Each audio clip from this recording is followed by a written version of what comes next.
श्री शिवाय नमस्तुभ्यम। हिंदू धर्म में फाल्गुन मास के कृष्ण पक्ष की चतुर्दशी को विशेष ही महत्व है, क्योंकि इस दिन को महाशिवरात्रि के रूप में धूमधाम से मनाया जाता है। मान्यताओं के अनुसार इस दिन भगवान शिव और माता पार्वती जी का विवाह हुआ था। इसी दिन भगवान शिव ने गृहस्थ जीवन में प्रवेश किया था। महाशिवरात्रि के दिन भगवान शिव का पूजन और उनका जलाभिषेक करने से विशेष पुण्य फल मिलता है। मान्यताओं के अनुसार इस दिन शिवलिंग का जलाभिषेक करने से या रुद्राभिषेक करने से भगवान शिव के आशीर्वाद से जीवन में तमाम कष्ट दूर हो जाते हैं, बाधाएं दूर हो जाती हैं, जीवन में सुख समृद्धि और शांति का आगमन होता है। तो ऐसे में आइए जानते हैं इस साल 2025 में महाशिवरात्रि पर भगवान शिव के जलाभिषेक का शुभ मुहूर्त क्या है, साथ ही इस दिन किस विधि से भगवान शिव का जलाभिषेक किया जाता है। हिंदू पंचांग के अनुसार इस बार फाल्गुन महीने की कृष्ण पक्ष की चतुर्दशी तिथि 26 फरवरी दिन बुधवार को सुबह 11:09 से प्रारंभ होगी और जिसकी समाप्ति 27 फरवरी गुरुवार को सुबह 8:54 पर होने वाली है। महाशिवरात्रि की मुख्य पूजा रात के समय की जाती है, इसलिए इस बार महाशिवरात्रि का व्रत भी 26 फरवरी को ही रखा जाएगा और इसी दिन भगवान शिव का पूजन और जलाभिषेक भी किया जाएगा। महाशिवरात्रि के दिन भगवान शिव का जलाभिषेक ब्रह्म मुहूर्त से प्रारंभ हो जाता है। हालांकि इस दिन भगवान शिव का जलाभिषेक करने के लिए जो सबसे उपयुक्त समय है वह सुबह का है और इस दिन सुबह 6:48 से 9:41 तक का जो समय है वह शिवलिंग या भगवान शिव का जलाभिषेक करने के लिए सबसे उपयुक्त समय है।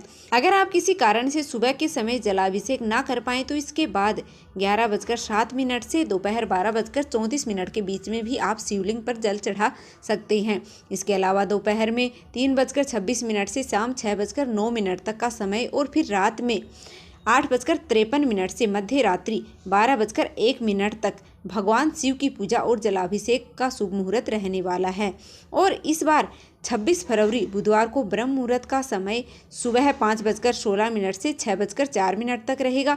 सूर्य उदय होगा सुबह 6:53 पर और सूर्यास्त शाम को 6:25 पर होगा। इस बार महाशिवरात्रि का पर्व बहुत ही दुर्लभ और शुभ योगों में मनाया जाएगा, जिसमें शिव और सिद्धि योग हैं। शिव योग रात्रि में 11:41 तक रहेगा और बाद में सिद्धि योग प्रारंभ हो जाएगा। अमृत काल का समय सुबह 6:02 से 7:31 तक रहेगा। राहु काल जो कि अशुभ मुहूर्त माना जाता है दोपहर 1:30 से 3 बजे तक रहेगा। इसके अलावा इस बार महाशिवरात्रि के दिन भद्रा भी लग रही है और भद्रा सुबह 11:08 से रात्रि 10:05 तक रहेगी। भद्रा को बहुत ही अशुभ मुहूर्तों में गिना जाता है। भद्रा जब तक रहती है तब तक कोई भी शुभ काम करने से बचना चाहिए, लेकिन इस बार भद्रा अशुभ है यह जरूरी नहीं है, क्योंकि भद्रा का वास निर्भर करता है कि वह कहाँ पर है। इस बार क्योंकि भद्रा का वास पाताल लोक में रहने वाला है, जब पाताल में भद्रा का वास होता है तब स्वर्ग लोक में भद्रा का वास होता है, तब पृथ्वी लोक पर अशुभ नहीं मानी जाती है। वैसे भी इस बार महाशिवरात्रि का महासंयोग है, तो भद्रा का कोई भी अशुभ प्रभाव महाशिवरात्रि के दिन नहीं पड़ने वाला है। आप पूजा पाठ या जलाभिषेक आराम से कर सकते हैं। महाशिवरात्रि के व्रत में रात के समय या प्रदोष काल के समय में मुख्य पूजा की जाती है।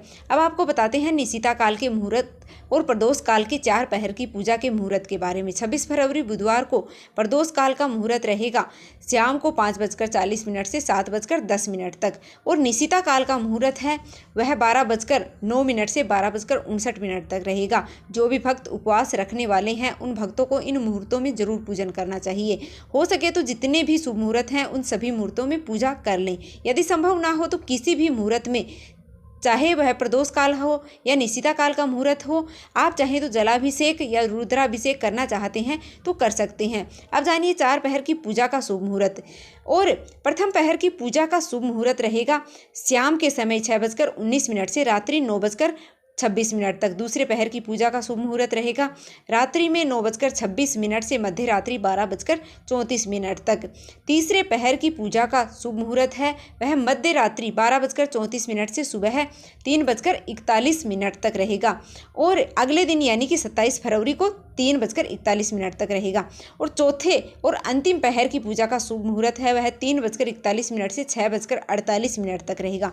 महाशिवरात्रि में चतुर्दशी तिथि को मध्य रात्रि से लेकर अगले दिन तक पूजा की जाती है। जो भक्त होते हैं वह रात भर जागरण करके चारों पहरों में पूजा करते हैं, जलाभिषेक करते हैं या अलग अलग सामग्रियों से भगवान शिव को प्रसन्न करते हैं। जिनके लिए सभी मुहूर्तों में पूजा करना संभव हो वह सभी चारों पहरों की पूजा कर सकते हैं। जो लोग ऐसा ना कर सके वह प्रथम और अंतिम पहर की पूजा कर सकते हैं। महाशिवरात्रि में सारा दिन व्रत रख करके अगले दिन जल चढ़ाने के बाद ही व्रत खोला जाता है। तो इस बार 26 फरवरी को शिवरात्रि का व्रत रख करके 27 फरवरी दिन गुरुवार को व्रत खोला जाएगा और व्रत खोलने का जो शुभ मुहूर्त है वह इस दिन सुबह 6:53 से 8:54 तक रहेगा। ध्यान रखें कि हमेशा अगले दिन सूर्य उदय के बाद ही अन्न जल ग्रहण करना चाहिए। बहुत से लोग निराहार रहकर निर्जल रहकर व्रत रखते हैं, तो उन्हें सुबह की पूजा करने के बाद और जल चढ़ाने के बाद ही अपना उपवास खोलना चाहिए। महाशिवरात्रि के दिन ब्रह्म मुहूर्त में उठना चाहिए और फिर महादेव का ध्यान करना चाहिए। इसके बाद स्नान करके और सूर्य देवता को जल चढ़ाना चाहिए और फिर आसपास शिव मंदिर में जाकर के और या फिर घर पर दही, दूध, गंगाजल मिश्रित जल से शिवलिंग का अभिषेक करना चाहिए। अगर आपके पास शिवलिंग नहीं है तो मिट्टी की मूर्ति या फिर मिट्टी का शिवलिंग बना करके पूजा कर सकते हैं। इसके बाद अक्षत, मोली, चंदन, बेलपत्र, सुपारी, पान, मौसमी फल, फूल और नारियल समेत सभी विशेष सामग्री शिवलिंग पर अर्पित करनी चाहिए। ऐसा कहा जाता है कि नारियल के जल से शिवलिंग का अभिषेक नहीं करना चाहिए। आप साबुत पानी वाला नारियल शिवलिंग को अर्पित कर सकते हैं। फिर महादेव के मंत्रों का जप करना चाहिए। ओम नमः शिवाय सबसे शक्तिशाली मंत्र है, आप इस मंत्र का जप करें। यदि शिवलिंग का पूजन या अभिषेक कर रहे हैं तो ध्यान रखिएगा पूरी परिक्रमा ना करें, केवल आधी परिक्रमा ही करनी चाहिए। जलाधारी को लांघना नहीं चाहिए। फिर धूप दीप जला करके महादेव को फल, मिठाई समेत जो भी सात्विक चीज़ें हैं उनका भोग लगाना चाहिए।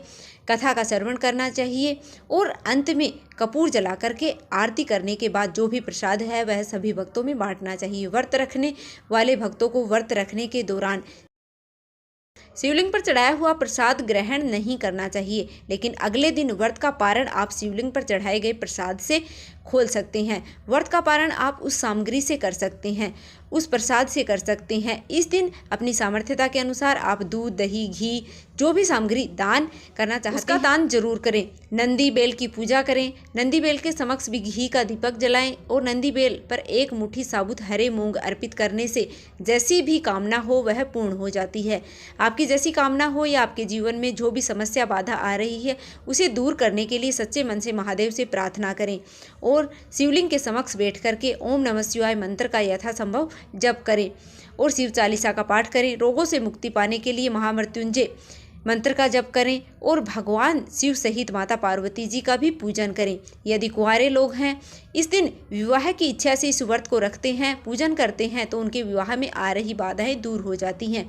और यदि दाम्पत्य जीवन में मधुरता लाने के लिए पूजा करते हैं तो आप इस दिन कोई भी मीठी चीज़ शिवलिंग पर जरूर अर्पित करें, जैसे गुड़, घी आप जल में डालकर भी शिवलिंग पर अर्पित कर सकते हैं। यह थी आज की वीडियो। उम्मीद है आपको पसंद आई होगी। अगर वीडियो पसंद आई है तो लाइक कर दीजिएगा और चैनल पर नए हो तो चैनल को सब्सक्राइब करना बिल्कुल भी मत भूलिएगा। मिलते हैं फिर से एक और नई वीडियो के साथ। कमेंट बॉक्स में हर हर महादेव अवश्य लिख दीजिएगा।